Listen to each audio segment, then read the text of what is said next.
तो आज आवेश का आखिरी है वीडियो, और इसके बाद अब आवेश में जितने भी क्वेश्चन बन सकते हैं, प्रश्न, इंपॉर्टेंट प्रश्न बन सकता है बोर्ड के लिए, वो सब लगभग हो जाएगा। यही आवेश का क्वांटमीकरण, उसके बाद आवेश का संरक्षण, और ये एक ऑब्जेक्टिव या 2 मार्क्स का भी क्वेश्चन पूछ सकता है। यही आवेश से क्वेश्चन बनता है। इसके बाद मेरे हिसाब से आवेश का क्वेश्चन नहीं बनता। आप लोग भी एक बार चेक कर लीजिएगा, और जैसा होगा आप फीडबैक दीजिएगा तो हम आगे भी वीडियो इसका बना देंगे अगर कुछ छूटा होगा तो। ठीक है, तो पहले तो हम लोग आज आवेश के मात्रक और इकाई पढ़ेंगे। तो आवेश का मात्रक, मात्रक 3 पद्धति में बात करेंगे, 3 प्रकार। पहला है एसआई पद्धति में, फिर दूसरा हम लोग इसके सीजीएस मात्रक भी पढ़ेंगे, सेंटीग्राम, सेंटीमीटर, ग्राम और सेकंड पद्धति में। और थर्ड है, तीसरा है प्रायोगिक मात्रक। कैसा मात्रक? प्रायोगिक, जो यूज में होता है, व्यवहारिक मात्रक, प्रायोगिक। ना बहुत ज्यादा बड़ा भी यूज करते हैं, ना बहुत छोटा ही यूज करते हैं। तो यूज जिसका होगा वो चीजें हम लोग इसमें पढ़ेंगे, जो जनरल यूज होता है, जो जनरल यूज होता है। ठीक है ना।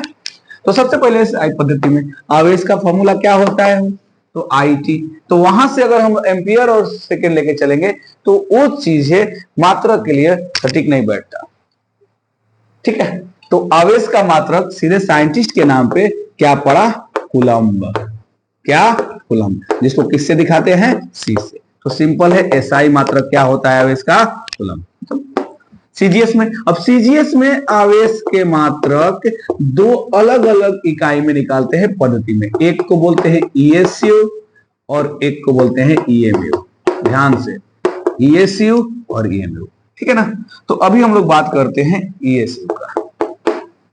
ईएसयू, ई मतलब वैद्युत, इलेक्ट्रो, एस मतलब स्टैटिक, मतलब स्थैतिक, और यू मतलब यूनिट, मतलब इकाई। ईएसयू का मतलब क्या हो गया बाबू? तो वैद्युत स्थैतिक इकाई। ठीक है, अब इसमें आवेश को स्टैट कूलम्ब से, कैसे? स्टैट कूलम्ब से मापते हैं। यानी इकाई क्या होता है इसका? Stat coulomb. ये भी लिख सकते हैं आप, या थोड़ा शॉर्ट करना है तो स्टैट और यहां क्या लिखते हैं? ठीक है, अब आगे बढ़ते हैं। अभी देखते हैं ईएमयू की बात करते हैं। ई मतलब इलेक्ट्रो, एम मतलब मैग्नेटिक, यू मतलब यूनिट, यानी वैद्युत चुंबकीय इकाई। वैद्युत चुंबकीय इकाई बहुत काम का है बच्चों, ध्यान से देखिएगा लोग। इसमें आवेश का मात्रक होता है एबी कूलम्ब। फिर से, इसमें क्या होता है आवेश का मात्रक? AB coulomb. एबी, और यहां पर बड़ा सही से एबीसी नहीं पढ़ना, एबी। ठीक, अब चलते हैं प्रायोगिक इकाई की तरफ। फिर से एक बार देख लीजिए ना, सीजीएस में यही थोड़ा मेन है, इसका कभी कभी रिलेशन पूछता है कूलम्ब और ईएसयू का, तो हम करा देंगे। सीजीएस में 2 इकाई लिखते हैं, एक वैद्युत स्थैतिक इकाई में और एक वैद्युत चुंबकीय इकाई में। वैद्युत स्थैतिक इकाई में आवेश को स्टैट कूलम्ब से मेजर करते हैं, मापते हैं। स्टैट कूलम्ब से दिखाते कैसे हैं? स्टैट से। यहाँ पे हिंदी में भी लिख सकते हैं स्टैट कूलम्ब। ठीक है, और ईएमयू होता है एबी कूलम्ब। AB coulomb. अब प्रायोगिक इकाई में आवेश के बहुत छोटे और बहुत बड़े यूनिट इस्तेमाल किया जाता है। बहुत ही छोटे या फिर बहुत ही बड़ा, तो इसमें आता है माइक्रो कूलम्ब। इसको क्या बोलते हैं? Micro coulomb. और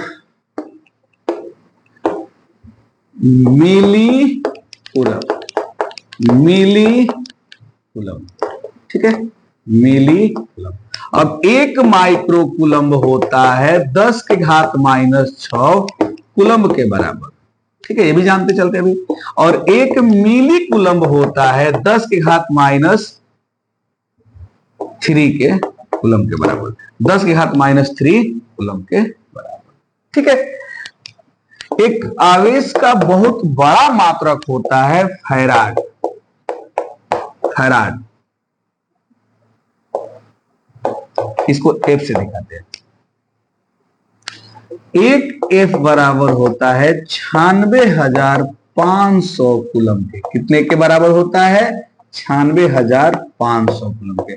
और यही गुण, यही वैल्यू इसको आवेश का सबसे बड़ा मात्रक या इकाई बना देता है।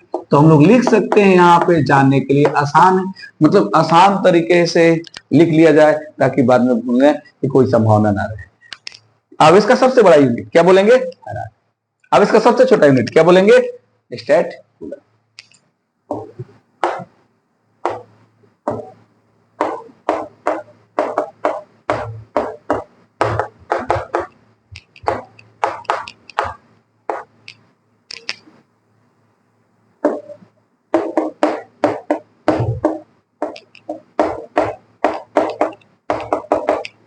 एवं सबसे छोटा मात्रक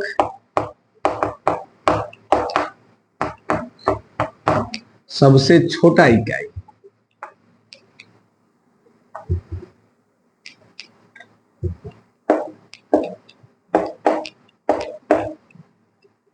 स्टैट कूलम होता है। मात्रक इकाई एक ही चीज है, स्टैट कूलम।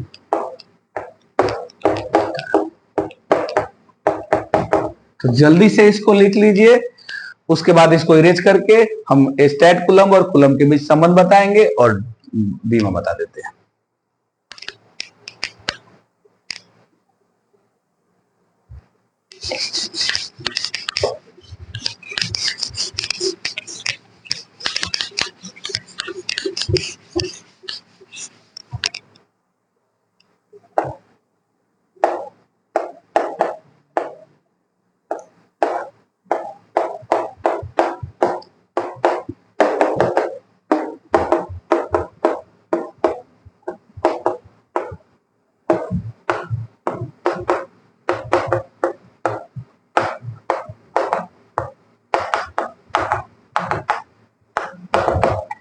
ठीक है, एक कूलम बराबर होता है 3 गुने 10 के घात 9 स्टैट कूलम। बहुत बड़ा होता है कूलम, 3 गुने 10 के घात 9 स्टैट कूलम के बराबर होता है। ये बहुत ही इंपॉर्टेंट है, बहुत ही इंपॉर्टेंट है, इसको याद कर लीजिएगा। सीधे रिलेशन पूछता है ऑब्जेक्टिव में, हो सकता है 2 मार्क्स में भी पूरा पूछ ले। तो फिर एक स्टैट कूलम कितने कूलम के बराबर होगा? तो इसको इधर भेजेंगे तो डिवाइड हो जाएगा 1/3 गुने 10 के घात 9 कूलम। और इसको अगर हल करेंगे बाबू, फिर से कर रहे हैं, तो 1 को 3 से डिवाइड करेंगे और यहाँ पे एक और यहाँ पे निगेटिव कर देते हैं, तो फिर उस कंडीशन में ये होता है 3.33 गुणे 10 के घात -10 कूलम। तो ये हो गया स्टैट, एक स्टैट कूलम बराबर कितना कूलम? ठीक है, एक स्टैट कूलम बराबर कितना कूलम? 1/3 गुणे 10 के घात 9 कूलम, या फिर 3.33 गुणे 10 के घात -10 कूलम। एक को डिवाइड करेंगे यार, पहले तो 10 के घात 9 को ऊपर ले जाएंगे तो 10 के पावर -9 हो जाएगा, -9 हो जाएगा। उसमें एक और माइनस करके यहाँ 10 बना देंगे, 10 को 3 से डिवाइड करेंगे तो इतना आ जाएगा। इतना तो आप लोग जानते होंगे। तो अब एक लास्ट आखिरी टॉपिक बचा, बीमा।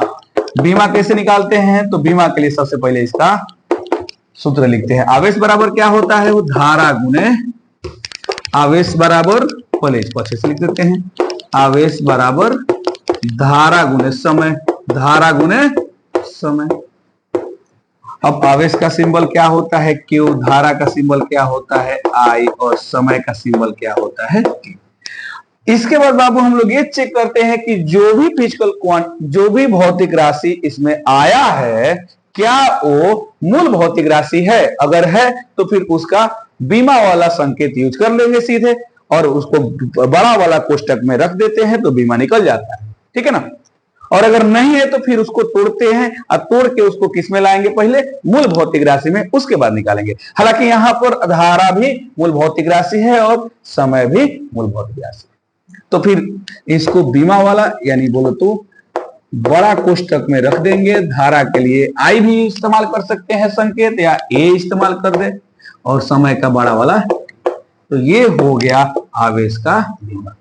तो आशा करते हैं कि अपने तरफ से हम आप लोगों को अपना बेस्ट देने की कोशिश किए, और कम से कम आवेश के तो सारे क्वेश्चन इसमें लग जाना चाहिए, जितना वीडियो में भी। ठीक है, आज के लिए इतना है।